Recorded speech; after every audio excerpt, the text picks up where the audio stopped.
वो कहते हैं कि रगड़ा लगने से ही आगे अच्छा रिजल्ट आता है, अच्छा नेता तैयार होता है। सारी जनता, पुलिस और सब चाहें तो मंदिर के आगे से चप्पल चोरी नहीं हो सकती। बदमाशी तो बहुत बड़ी बात है। ये कोई पाकिस्तान का बॉर्डर थोड़ी ना है कि बंद कर दो। एक ही तो भाई ही तो हैं हमारे, हमारा ही राज्य है, भारत का ही राज्य है, भारत की ज़मीन है, हम भी भारत के, वो भी भारत के। पानी पे अधिकार तो सबका बराबर है। यूथ के बिना पॉलिटिक्स नहीं है। युवा जो काम कर सकता है वो काम करने की और सारी चीज़ें फ़र्क पड़ता है उसका, और क्षेत्र की जो डिमांड है वो युवा है। सूरजगढ़ में इस बार राज नहीं बदलेगा, रिवाज बदलेगा। चौथी बार वापस गहलोत सरकार कांग्रेस के साथ। सगला बहन राम राम। खबर लोग चैनल पर थारो बहुत बहुत स्वागत है। दोस्तों फिलहाल देख रहे हैं कि विधानसभा चुनाव की सरगर्मी पूर्ण रूप में आपका जोर पर ही, और ये टाइम सूरजगढ़ विधानसभा में एक चर्चित चेहरों अरविंद जी मेरे साथ हैं। मैं आज आऊँ रूबरू हूँ कि फिलहाल टिकट की दावेदारी कर रहे हैं, और लगातार आप भी प्रयास कर रहे हैं कि जो भी जनप्रतिनिधि ही जो क्षेत्र में आपकी दावेदारी कर रहे हैं बहु आप जान रहे हैं कि कौन सा केबा का प्रमुख विजन ही। मैं सौ पहले चाहूँगा कि अरविंद जी थारो परिचय अपना दर्शकन करवा दो। सबसे पहले राम राम आपको, आपके चैनल को बहुत बहुत शुभकामनाएं जी। सर्वप्रथम आपको बताऊं, मेरा नाम अरविंद कुमार, गांव इस्माइलपुर झारोडा, बुहाना पंचायत समिति लगती है, और विधानसभा सूरजगढ़ का रहने वाला हूं। एजुकेशन मेरी जोधपुर की है। जोधपुर यूनिवर्सिटी का 2010 में NSUI के पैनल पे अध्यक्ष रहा, छात्र संघ अध्यक्ष, और उसके बाद 2018 में गवर्नमेंट एडवोकेट हाईकोर्ट जयपुर, जो मैं निरंतर कार्यरत हूँ। बिल्कुल जहाँ देखा कि छात्र राजनीतिक में एक्टिव हो, और जोधपुर जहाँ अगर वर्तमान की बात करी जा रही है तो अशोक जी गहलोत को जो गृह क्षेत्र है बड़े थे एक्टिव रिया, कहीं को क्या एक्सपीरियंस रही, और फिर क्यों थानिया चीज़ लगी कि अब मन क्षेत्र में जाके है जो जनता के बीच में रहना चाहिए? बहुत अच्छा एक्सपीरियंस रहा। शुरू से मैं कांग्रेस विचारधारा से पक्ष में था, उस विचारधारा को अपनाया। मेरे रोम रोम में कांग्रेस की विचारधारा है। मैं सूरजगढ़ से जाकर के वहाँ मैंने यूनिवर्सिटी में दाखिला लेके और जो काम किया, वहाँ के लोकल जनता जो मेरे साथी लोग थे, मैंने एक टीम तैयार की थी NSUI की।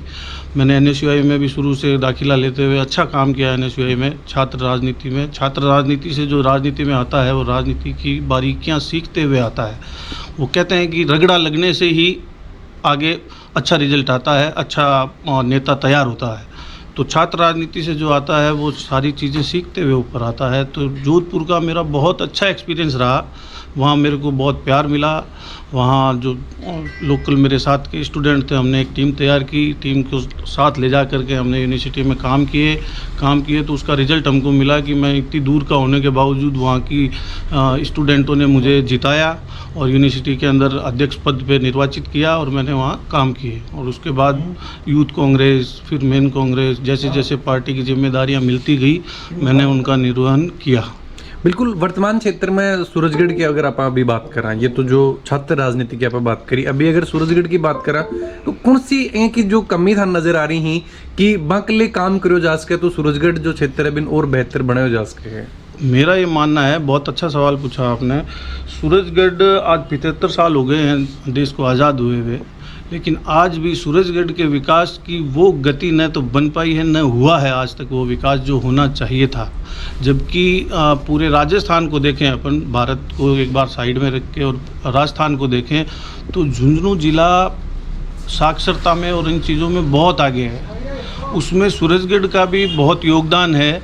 जो सर्विस कैटेगरी है, ऑफिसर कैटेगरी है, उसमें सूरजगढ़ का बहुत अच्छा योगदान है। सेना में भी हमारे यहाँ से बहुत वीर सपूत हुए जो सेना में भर्ती हुए, शहीद भी हुए देश के लिए।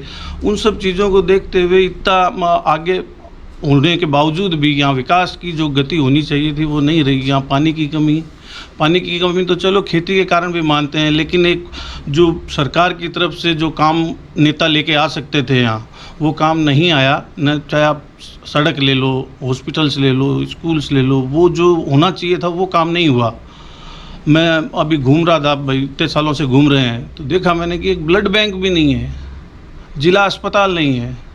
उसके लिए भी नारनौल जाओ, चिड़ावा आओ, झुंझुनू जाओ, मतलब लोकल न बुहाना, न सूरजगढ़, न सिंघाना, ये 3 बड़े कस्बे आते हैं हमारी विधानसभा में, तीनों में ऐसी कोई व्यवस्था नहीं। नारनौल की थे बात करी, सूरजगढ़ जो क्षेत्र है वो हरियाणा का टच में है। बिल्कुल। तो एक यह भी चीज मानी जाए कि हरियाणा का टच में होने बदमाशी भी कुछ ज्यादा रहे, और दूसरी चीज की एक इनको समृद्ध प्रदेश हरियाणा प्रदेश में टच होने के बाद में भी क्षेत्र को विकास नहीं होना, तो बहुत सा लोग हैं जो शायद अब खुद ने माननी कि उनकी राजस्थान में ही की, क्योंकि मोस्टली काम बाका हरियाणा में ही बाका। अगर गाड़ी भी देखा तो मोस्टली गाड़ी HR नंबर में बाकी मिलेंगी, काम अगर बान कुछ करवाना है तो बी को क्या मानो कि ब्यू एक एडवांटेज है या डिसएडवांटेज भी को है? आप यह बात कही, मैं आने एडवांटेज के तौर पर देखूं।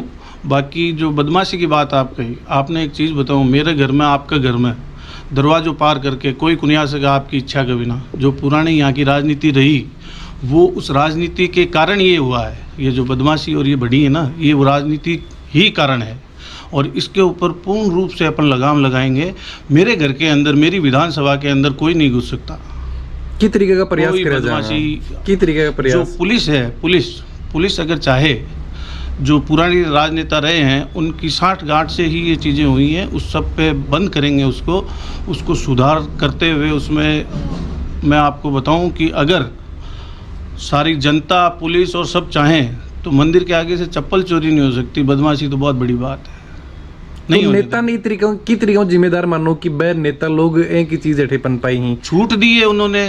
जो आपराधिक प्रवृत्ति के लोग हैं उनको यहाँ शय मिली है, शय मिलेगी तो वो करेंगे ही। अपराधी है वो, एक मानसिक बीमारी होती है अपराधी कोई पैदा नहीं होता है, बाद में उसके शरीर से जो मानसिक चीज़ें आती। मैं खुद लॉ बैकग्राउंड से आता हूँ, वकील हूँ, तो मुझे इसका अच्छा एक्सपीरियंस है। क्रिमिनल का ही वकील हूँ, तो वो सारी चीज़ें मुझे पता है, और इसकी रोकथाम का भी सिस्टम मुझे पूरा आता है। अच्छा, एक सौ बड़ी चीज की जिस तरीका देखो कि भाई बहुत बार थारो भी हरियाणा में जान को काम पड़तो हो, हरियाणा और राजस्थान एक साफ सो डिफरेंस आपा नजर आवा है कि बैठे जो पानी की आज आपा बात करें कि भाई पानी की कमी है, और दूसरी चीज देखा कि एकदम टच में शायद बॉर्डर लागतो हो कि बैठे तक तो नहर भी आ रही है, और बात क्षेत्र में तो शायद भी नहरों कुछ गाँव भी को प्रभाव भी होगो कि पानी को लेवल कुछ बड़ा है भी चीज को। तो इन भी मानो कि कोई प्रयास विकले भी करा जाएगा कि बा नहर है कम सूरजगढ़ में तो एटलीस्ट लाई जाए। 100% मैं यही निवेदन कर रहा था, अभी बीच में आपने सवाल पूछ लिया यही कि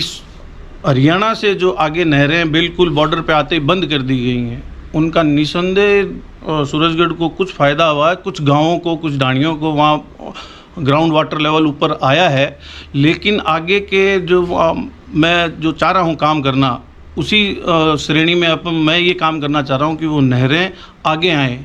ये कोई पाकिस्तान का बॉर्डर थोड़ी ना है कि बंद कर दो, एक ही तो भाई ही तो हैं हमारा ही राज्य है, भारत का ही राज्य है, भारत की ज़मीन है, हम भी भारत के, वो भी भारत के। पानी पे अधिकार तो सबका बराबर है, तो वो पूरा प्रयास करेंगे, चाहे वो केंद्र से हमको भीख मांग के करना पड़े, लड़के करना पड़े, जैसे जो संभव प्रयत्न होंगे पूर्ण रूप से मैं करूँगा। और मैं ज़्यादा तो नहीं कहता, पर विश्वास दिलाता हूँ कि ये पानी की समस्या का निवारण करूँगा। एक और चीज़ की कांग्रेस ते थारी दावेदारी कर रहा हो ये बार विधानसभा चुनाव 2023 के लिए, और एक चर्चित नाम श्रवण कुमार जो काफ़ी बार विधायक भी रहे हैं, और ये बार वह भी खुद की दावेदारी और यह चीज़ भी मान के चलें क्षेत्र में कि वह ये बार चुनाव में अगर आए हैं तो शायद मजबूत कैंडिडेट कांग्रेस हुई। तो किस तरीका मानना हो कि एक थाने जो टिकट देने का जो आसार थे बताए जा रहे हैं, तो वह किस तरीका पुख्ता माना जा रही? श्रवण जी हमारे बड़े भाई हैं, कांग्रेस में रहे, उनका नाम है, लेकिन अब जो नया सिनेरियो आ रहा है कि यूथ के बिना पॉलिटिक्स नहीं है। युवा जो काम कर सकता है वो काम करने की, और सारी चीज़ें फ़र्क पड़ता है उसका, और क्षेत्र की जो डिमांड है वो युवा है। मेन कारण ये है। दूसरा लोकल है, तो मैं लोकल रहने वाला हूँ, पढ़ा लिखा हूँ, शिक्षित हूँ, युवा हूँ, तो निसंदेह सूरजगढ़ की जनता इस बार विश्वास करेगी, मुझे आशीर्वाद देगी। एक यह भी चीज़ है कि भाई जो वैभव जी गहलोत थी शायद बां के साथ डायरेक्ट संपर्क ही और बातचीत ही, ये जो अरविंद जी है कि ना ऐसा कुछ नहीं है। मैंने पार्टी में काम किया है, ये सब उसी का नतीजा है। हाँ, वैभव जी हमारे जोधपुर से इलेक्शन लड़े हैं, MP का, सांसद का, अलग बात है। वो संगठन में वो भी काम कर रहे हैं, हम भी काम कर रहे हैं। हमारे सीनियर हैं, हमारे जो कर्ता धर्ता हैं, अशोक जी गहलोत, गोविंद जी डोटासरा साहब, और पार्टी के सीनियर लीडर्स, आला कमान, वो सब जो तय करेंगे उस आधार पे हमारा काम चलेगा आगे। अन 5 साल को जो कार्यकाल की बात करी जाए तो किस तरीके में देखो हो? इस बार अशोक जी गहलोत ने जो हमारे दिल पे राज करते हैं, राजस्थान की जनता के दिलों पे राज करते हैं, उन्होंने इन 5 सालों में जो काम किया, जो कल्याणकारी लाभकारी योजनाएं बनाई, उनमें आप देखो चिरंजीवी ले लो, अस्पताल की ले लो, उसमें पशुपालक ले लो, लाइट की ले लो, पानी की ले लो, जितनी भी योजनाएं बनाई, सारी योजनाएं एक से बढ़कर एक आलीशान योजनाएं बनाई और गरीब को गणेश मानकर सेवा के ध्येय से बनाई गई योजनाएं हैं और उन्होंने गरीब को गणेश मानकर सेवा भी की है और उसका उनको पूरा इस बार फ़ायदा मिलेगा, रिजल्ट मिलेगा। उनके सर इस बार चौथी बार ताज सजेगा। एक और चीज़ कि भाई बीजेपी भी एक परिवर्तन यात्रा लगातार कर रही है, शायद सूरजगढ़ में भी बीजेपी की परिवर्तन वो आपसे यात्रा- निवेदन करूं मैं कि वो परिवर्तन काम आएगा शायद केंद्र में, यहाँ नहीं आएगा। सूरजगढ़ में इस बार राज नहीं बदलेगा, रिवाज बदलेगा। चौथी बार वापस गहलोत सरकार कांग्रेस के साथ।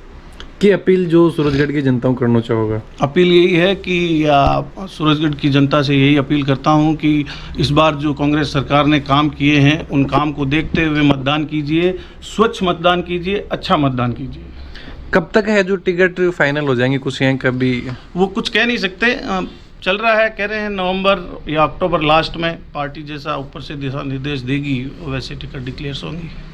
बिल्कुल दोस्तों, बातचीत करी अरविंद जी अभी मेरे साथ बाहू में जानकारी ली कि किस तरीका ये क्षेत्र में एक्टिव ही कौन सा का मुख्य विजन ही बन लेके क्षेत्र में आपकी दावेदारी कर रहे हैं। बातचीत करी वीडियो के बारे में थारा जो भी विचार हैं जरूर थे कमेंट बॉक्स में लिख के बताओ। चैनल पर बने रहो। जय झुंझुनू, जय राजस्थान, जय हिंद। धन्यवाद।